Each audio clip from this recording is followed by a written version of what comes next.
শীত চলে এসেছে আর ভাপা পিঠা খাবো না তা কি করে হয়, তাই আজকে তৈরি করলাম ভাপা পিঠা। ভাপা পিঠাটা তৈরি করা খুবই সহজ, যে কেউই তৈরি করতে পারবেন। কতটা ফুসফুসে হয়েছে দেখেই বুঝতে পারছেন আপনারা, ভিতরে কিন্তু একটুও কাঁচা নেই। নমস্কার, সবাইকে স্বাগত জানাচ্ছি নতুন আরও একটি রেসিপি দেখার জন্য। মূল রেসিপিতে চলে আসলাম। আমি 1 কাপ পরিমাণ নিয়েছি হচ্ছে চালের গুঁড়া। আপনারা এখানে কম বেশি করে নিতে পারেন, আমার যতটুকু পরিমাণে লাগবে ততটুকু নিয়েছি। তারপরে লবণ দিয়েছি, লবণ দিয়ে শুকনা গুঁড়ার সাথে ভালোভাবে মিশিয়ে নেবেন, তারপরে জলটা দিবেন।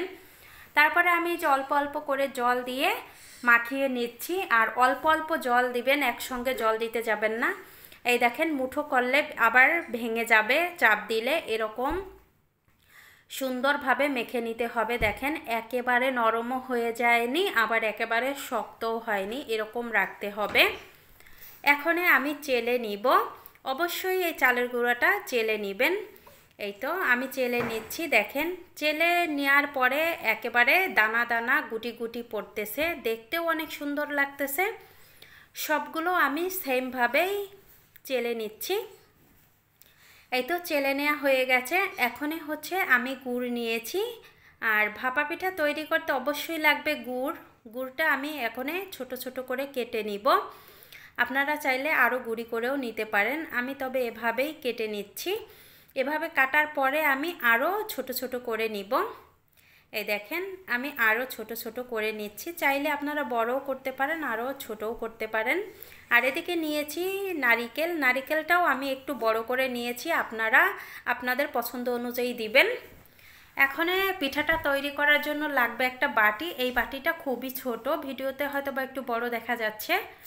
এখন এই যে এখানে আমি শুকনা চালের গুঁড়া দিয়ে একটু মাখিয়ে নিচ্ছি, এতে করে নিচে লেগে থাকবে না। অবশ্যই যে কয়বার পিঠা তৈরি করবেন সেই কয়বারই এভাবে শুকনা চালের গুঁড়া দিয়ে একটু মিশিয়ে নেবেন বাটির সাথে।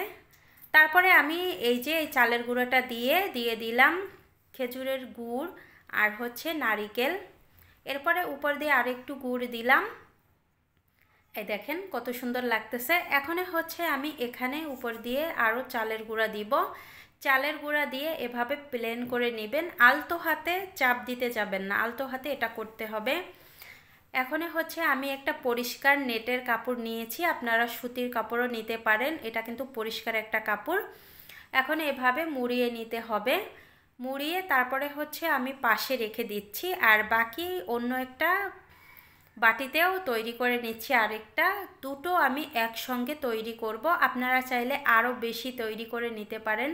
আমি এই যে একটা ছিদ্রওয়ালা পাত্র নিয়েছি, এটা হচ্ছে রাইস কুকারে ছিল, সেটার মধ্যেই আজকে ভাপা পিঠাটা তৈরি করব।